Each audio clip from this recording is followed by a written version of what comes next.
Hey, it's Liz D'Alto, and this is the Untamed the Wild Soul Woman podcast. From body image, sex, spirituality, money and relationships, to motherhood, creativity, business, communication, and desire, Untamed the Wild Soul Woman is the place to come for real stories and powerful advice to help you reclaim and redefine womanhood in the 21st century.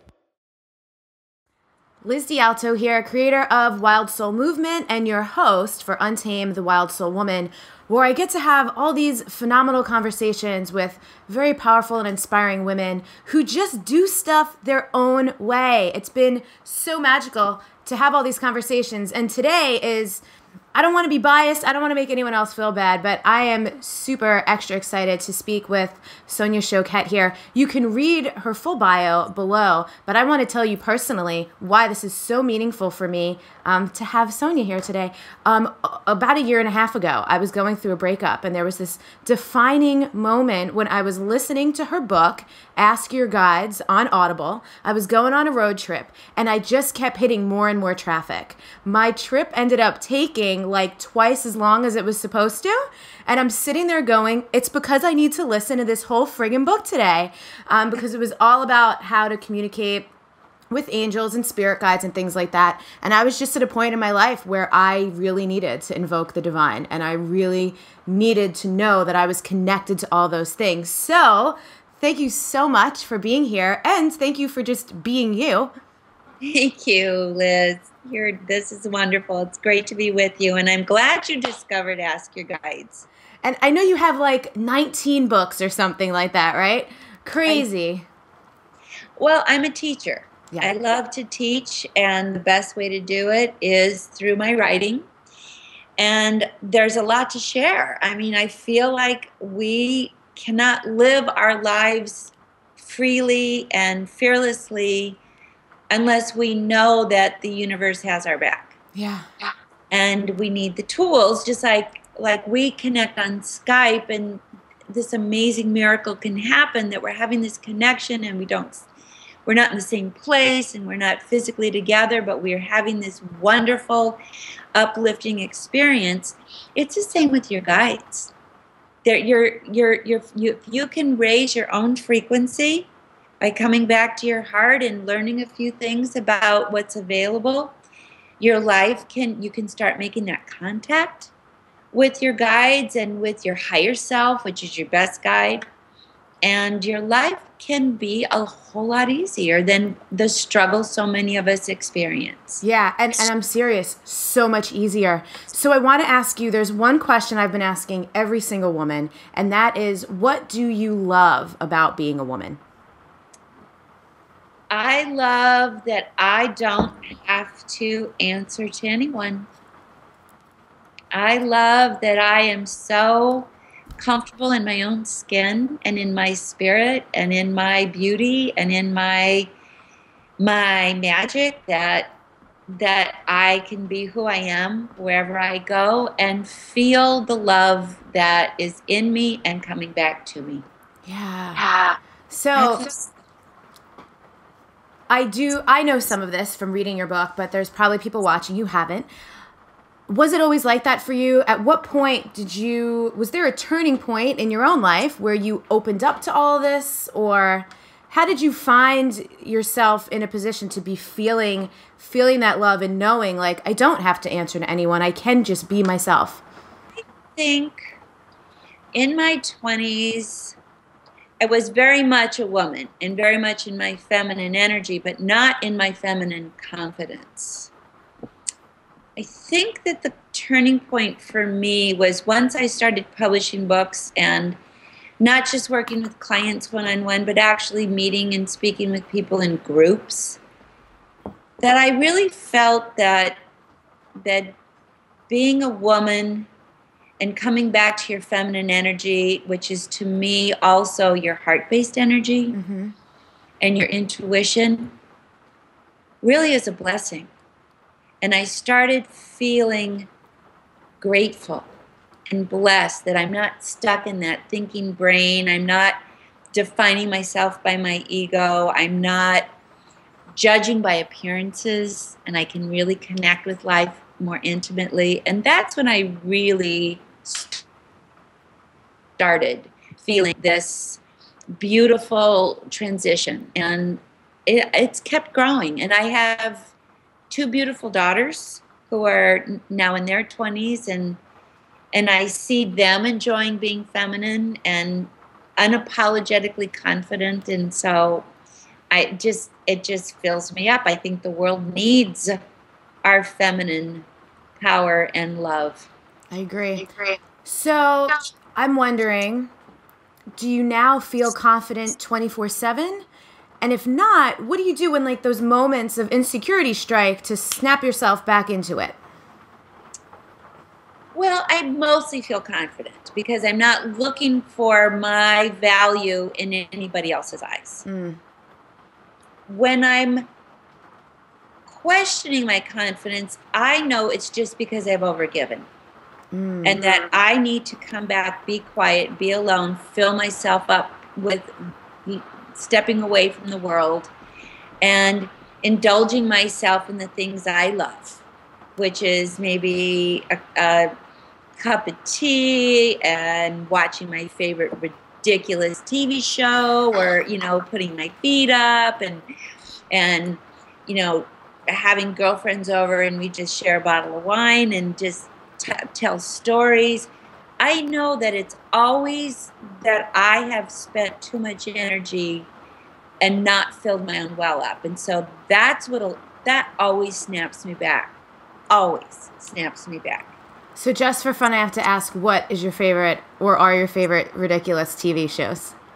Okay, my favorite show at the moment was, of course, this season of The Voice, because my alter ego is a rock star. And so I live vicariously through all of them. I love Modern Family. So funny. I found this ridiculously wonderful TV show called Curvy Girls, and it's about plus-size models and how their lives are a little crazy, and I think that part's insane, but they love who they are, and they are gorgeous, and I love this show. It's just the craziest, probably not most enlightened show, but it is. And I also like Adventure Time. Cool. And I asked that because I have this experience too. I love that you articulated it in the way of, I know when I start to feel off kilter, it's because I've overgiven. So how do I replenish?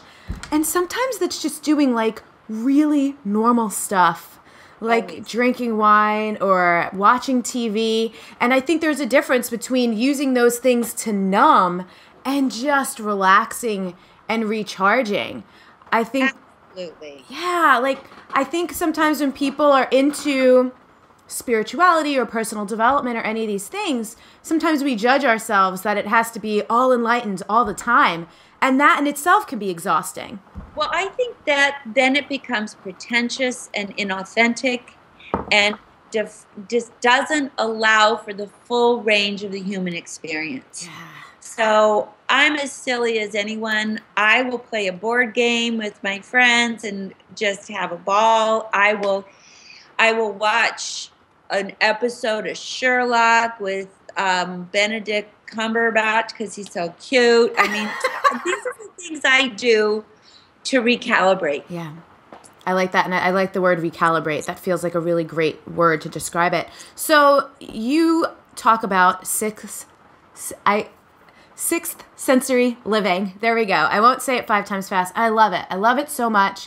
Because again, your book, along with Tosha Silver, Outrageous Openness, who I've also interviewed for the series, that was like the 1-2 punch for me just over a year ago. And that really, you guys gave me so much permission to start to not even just listen to my intuition, but to trust it. Just surrender to it. Because your intuition is the voice of your spirit. And your spirit is who you really are. Yeah. And it is an intelligence that cannot be surpassed. Your spirit is the self that is authentic. In fact, if you look up the word authentic, it is your true spirit. So when you listen to your sixth sense, well, actually, this is one of my quotes. I think the sixth sense is misnamed. It's the first. because it is the voice of your intelligent heart, which is the first organ in your body to develop. It's the place where the spirit lands and gives you a heartbeat. And the more you, and it doesn't talk to you in a voice like our language. It's a vibration that we give voice to, that we give legitimacy to, that we give importance to. But it really is an energy that directs and lets you, that resonates when it's correct and you pull it in something, it's resonating with your spirit. If you're feeling bad vibes or you're feeling dissonance, it's because it's not congruent with who you are right now. It's not resonating and supporting and uplifting. So I do think that people need to know that your sixth sense is really your first intelligence. It's your heart sense. And it's no further away than just putting your hand on your heart and answering the question my heart says out loud. Yeah.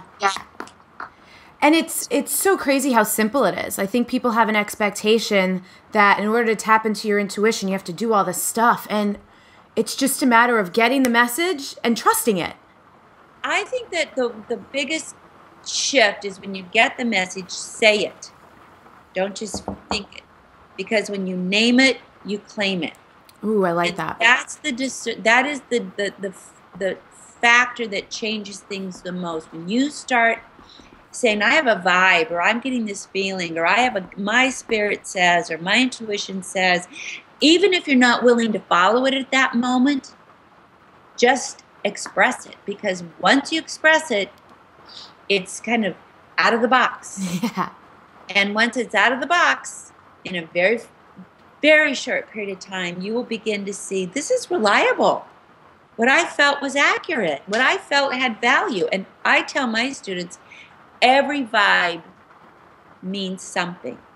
There's never a vibe that's not conveying something of importance to you. So just start playing around with it. What is this vibe? I'm feeling uncomfortable. What is this? Is it about me? Is it about this? Is it about that? But do it out loud. And you'll accelerate that intuitive process thousandfold. I love that. So this is a question that comes from a personal experience. What do you recommend, or how do you handle being a person who's so tapped into that, but maybe having to interact sometimes with people who aren't and or don't trust you either? You know what I mean? Like people who want to be like, whatever, that's just a discount it. Well, first of all, I recognize for them that's true. And AM radio can't tune into the internet. Yeah. So the AM radio is going to say that can't happen because it can't happen to the AM radio. So I don't ever try to convert the non-believer. What I do say is, well, okay, but this is what I'm going with for me. This is what works for me. This is my choice. I don't recommend trying to convert the non-believer, nor make them wrong. Right. Because that's their reality. They are not tuned in at these higher frequencies.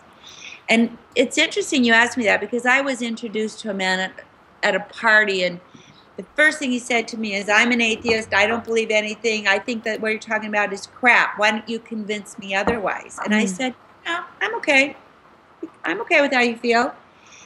And it frustrated me. He says, no, really, give me an argument. And I said, no argument for me, we're good, I'm okay with how you feel. By the end of it, he was asking me for my business card, and I was still saying, no, we're good, no way. Why make this effort? You're going to have to come to that realization if you ever do on your own. So I think it's important that you just add those two words at the end, for me. Yeah. This is what feels right for me. And yeah, I get it that it seems crazy and you're dismissing it, but I'm okay with that. Yeah. I'm still going to go with my feeling. I love that so much because in working with all of my women in Wild Soul Movement, we do Q&A calls. And even just last night, there was a question of someone basically wanting the understanding and approval of the people around her.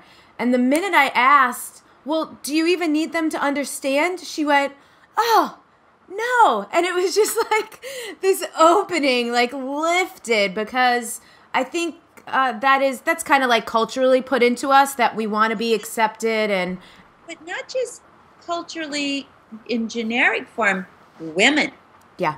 particularly have been enculturated that our role is to serve and win the approval of others. So the fact that we are breaking free of this is going to actually be the salvation of humanity, as far as I'm concerned. So every single one of us, it's like, I'm okay that we don't agree. I'm okay that you have, you do you, boo-boo. I'm going to do me. That's going to give everybody freedom to be themselves. It's so good. So I'm sure we have a lot of moms tuned in to the series. So I'd love to ask how you have cultivated that unapologetic confidence and freedom in your girls that you mentioned earlier. That's a good question. In fact, I actually wrote a book about that, which in my personal opinion is my most important book. It's called The Intuitive Spark: Nurturing Intuition in Your Child, Your Family, and You. Because we learn at home and we learn from our mothers by their modeling. If your mother goes with her gut, the child goes with her gut. And one of the things I've done with my children that my mother did with me is when I was growing up, I would say, Mom, can I do this? Can I do that? And she'd say, well, before I answer, what does your spirit say? Would that be good? That alone brought me back to myself and checked in with myself. And I've done the same with my girls, who actually at 25 and 26 are both intuitive guides now for other people. The other thing is, I gave my kids the same permission I was given. If you have a vibe, you don't have to justify it. You can say, that doesn't feel good, and that's the end of the subject. Okay, we're not doing that. So many people feel like our intuition is only allowable if we can explain it. But we may never be able to explain it, and in my world, you don't need to. I love that, because that's the truth. Because so often those vibes, you can't describe it. You're just like, I don't know, my stomach hurts and I don't want to. Well, I took one of my daughters out of school and homeschooled her because she was so intuitive that her teacher once said to me, she put the whole class in timeout. And my daughter, who was at the time 3.5, walked up to the teacher and said, well, we're all feeling good in the corner, and when you feel better, would you like to join us? And the teacher was so stunned, and she said, it was true. I'm the one that had the bad morning. And here she is saying, well, we're all good over here in the corner. We come play with us when you're ready. So that made me laugh a lot. That is hilarious. That's super funny. Oh, you had just said something. I've been writing stuff down as you've been saying things so I don't miss it. You were talking about that question. There was something specific and it just popped right out of my head. That's okay. It must not have been super important in the moment. So around the topic, again, of the sixth sensory living, what are the little ways that people discount the value of intuition? I feel like, because I think our culture, we want like big sweeping signs, and often it's the little subtle stuff. Well, first of all, I say intuition is not ever big. It's always subtle, but it makes a big difference. I think the way that we unconsciously sabotage ourselves is by our own languaging. When I have a vibe, it's like, that's it, it's going, we're going, it's going, we're doing it. Where someone else says, this is so weird or strange, or, I'm not sure.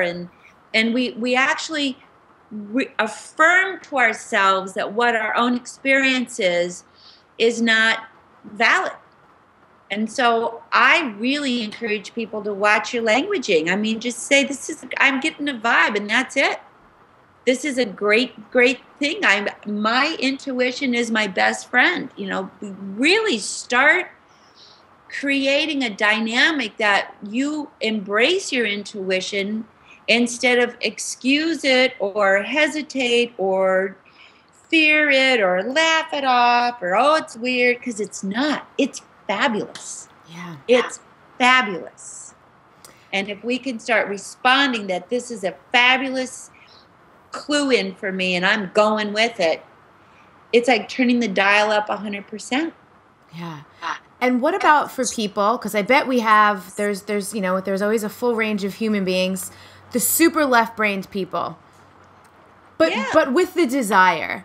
Like, they could be that left brain if they have the desire. However, they're afraid to take risks. So I suggest you approach it in a playful manner as opposed to a right-wrong manner, because intuition doesn't live or show up in the world of right versus wrong. I suggest that they step into a third space that I call the world of what feels true for me right now. And I encourage them to play games. And my favorite game to begin to initiate this connection is I wonder. Wonder about 100 things a day. I wonder who's on the phone. I wonder what they really mean. I wonder how I can best do this. I wonder what the solution is. I wonder where I can find what I'm looking for as quickly as possible. I wonder if I should go that way or try something different. I wonder if I'm not hearing this correctly, because that word instantly opens up the right brain in your heart. So again, it's so simple. But you can't just wonder intellectually. Use those words. Yeah, right. Because that's when it spirals, when we just stay in our head. And then when you're in your head, you're not in your heart, or you're not in your body anyway. And the throat is the chimney of the heart. That's why we use our voice. Yeah. Because intuition gets blocked right here. We feel it and shove it.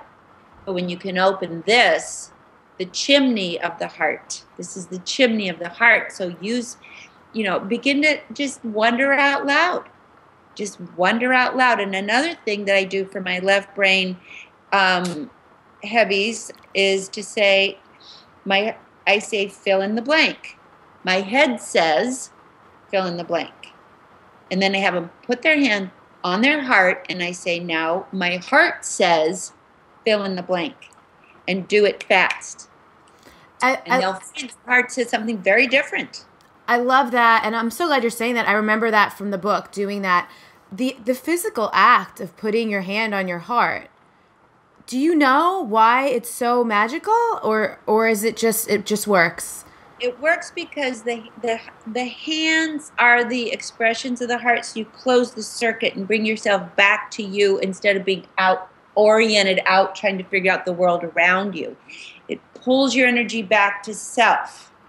And connects you to this consciousness and this is a fabulous thing until you just so automatically create that pathway that this is the first place. Mm-hmm. And you eventually don't even ask what your head says. Oh, I really like that. It just feels so good. So I'll ask you one more question, and it will just be, under this topic of untame the wild soul woman, I mean, wild soul means whatever it means to each individual. Is there anything that I haven't asked you that you really would love to share with women watching this under that topic? Well, what I feel is going to untame you the quickest is to get into your body. If you're a more conservative woman, walk. But if you can put some music on and dance and drop into it, the same energy that music causes you to move is the same energy that intuition causes you to act. You're feeling an energy that moves you beyond your head. So, and if you're really willing to go for it, sing and dance at the top of your lungs. Like it is the party from 1999. I mean, because that same energy is the energy of your spirit expressing through you. And it's not like the shuffle, one step to the other dance. I mean surrender. because that's the same commitment you must make when you want your intuition to take over. So good. So anyone watching, you can go to Sonia's website. It's her name, soniachoquette.com. She has tons of books and things for you to choose from. I think some online courses too, right? Yes. So if you're a beginner, I can walk you right through it. Trust your vibes, tune in, psychic sit-ups, ask your guides. Those are online courses. So come and check it out. So great. So Sonia, thank you so much for your time today, and we'll talk to you soon. Bye. All right, so I definitely want to spend some time here. Even the term erotic empowerment makes my whole body go like, oh, like tell me more about that. Because, I think it's probably a long, maybe not so long journey, but I think so many women, there's a range there, right? From like traumatic association with sex for various reasons to just being like ashamed and embarrassed because maybe they had a religious upbringing or just conservative upbringing where they thought it was like bad or something functional, not like this amazing pleasurable gift, all the way to what you're saying. Or what was it again? Erotic awakening. Yes. Yes. Yeah. Sexual awakening. Yeah.